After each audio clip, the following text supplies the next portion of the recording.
ដោយសារក្នុងលោកវាសម្បូរដោយរឿងកុហកអញ្ចឹងឲ្យបានព្រះសម្មាសម្ពុទ្ធព្រះអង្គត្រាស់ដើម្បីប្រាប់ការពិតកុំឲ្យយើងចេះតែជឿផ្ដេសផ្ដាស់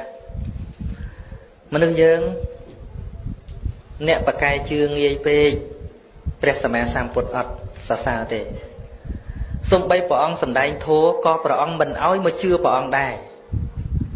ព្រះអង្គអត់ឲ្យជឿព្រះអង្គទេតែព្រះអង្គឲ្យពិចារណាដូចជាគេសួរព្រះអង្គថាណាស្ដេចលេចជីវីសួរព្រះអង្គថាបបិទ្ធព្រះអង្គដែលចម្រើនក្នុងโลกនេះមានសាសនាច្រើនយ៉ាងនេះមានគ្រូល្បីប្រកាសថាខ្លួនឯងបរិសុទ្ធខ្លួនឯងនឹងត្រឹមត្រូវយ៉ាងនេះសម្រាប់ខ្ញុំព្រះអង្គនេះអ្នកល្ងងខ្លៅមិនដឹងថាជ្រើសរើសមួយណាតើមួយណាដែលត្រឹមត្រូវដែលខ្ញុំព្រះអង្គគួរជឿតាមព្រះអង្គអត់មានទៅបដិសេធសាសនាដទៃទេចឹងបានឱវាទរបស់ព្រះអង្គអ្នកដែលសិក្សាខ្ពស់យកទៅមើលគឺគេត្រូវទៅទទួលយកណាឲ្យតែបានមើលឲ្យតែបានអានឲ្យតែបានសិក្សាព្រះអង្គត្រាស់ថាមនាលកាលាមកសត្វទាំងឡាយរឿងនេះលើកទុកសិនចុះណាពាក្យថារឿងនេះលើកទុកសិនចុះមានន័យថាអ្នកណានិយាយអីអានឹងវាជារឿងសិទ្ធិរបស់គេសេរីភាពរបស់គេក្នុងការដែលគេនិយាយយ៉ាងណាវាជាសិទ្ធិរបស់គេ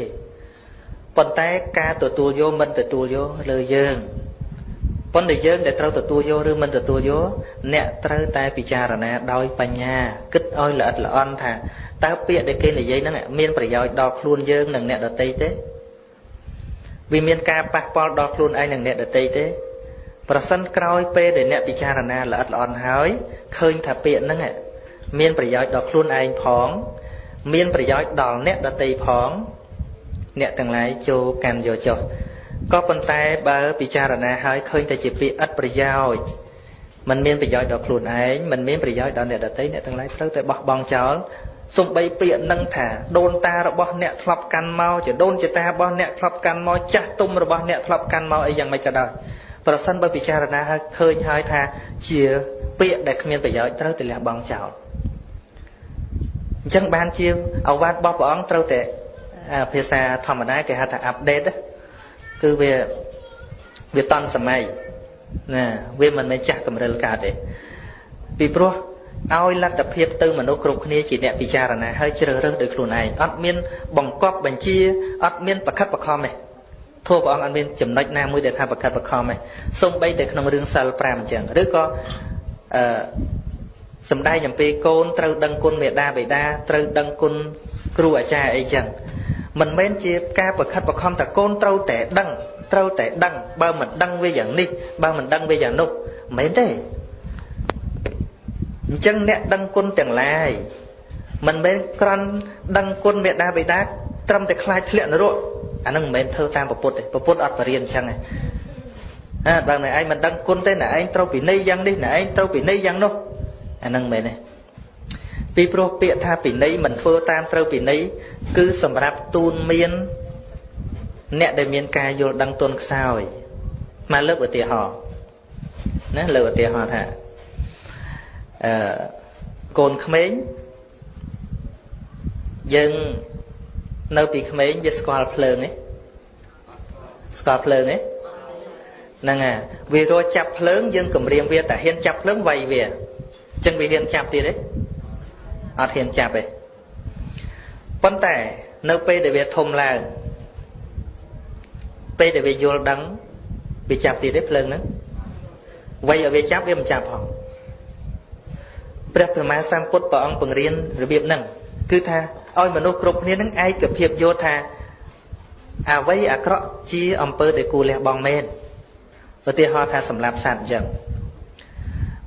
បើយើងគ្រាន់តែរសាសិលមិនសម្លាប់សត្វមកពីខ្លាចធ្លាក់នរកអាហ្នឹងគឺកូនក្មេងមានន័យថាពុទ្ធបរិស័ទកូនក្មេងការយល់ដឹងនៅក្នុងអាវាតរបស់ពុទ្ធហ្នឹងវ័យក្មេងទន់ខ្ចីណាស់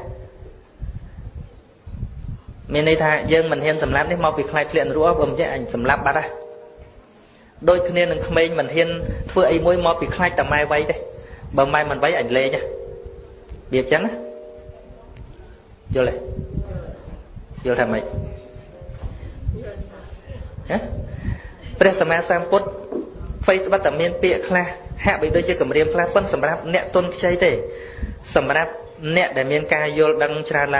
tràn lang cứ oi pra bạch nhà luôn này đừng ọ chẳng hay ban chỉ miền lầm đáp bạ để giác bạ để bắt bạ để về cái lấy bạ để về cứ cần lấy đây mà nút luôn được luôn này mà nút để chạm luôn được luôn này nè nè để đào nơi bạ để về đôi chỉ đào nó thằng đo thằng sau ta sạc cái tiền này kỳ hết ấy ban chỉ lộc mình prom tự phơi bám hết ấy ban chỉ lộc mình tự phơi akro to tự tiết xung bay đo chỉ vứt cả lộc lên phơi thà đôi côn khmênh để thùng lăng đằng chăng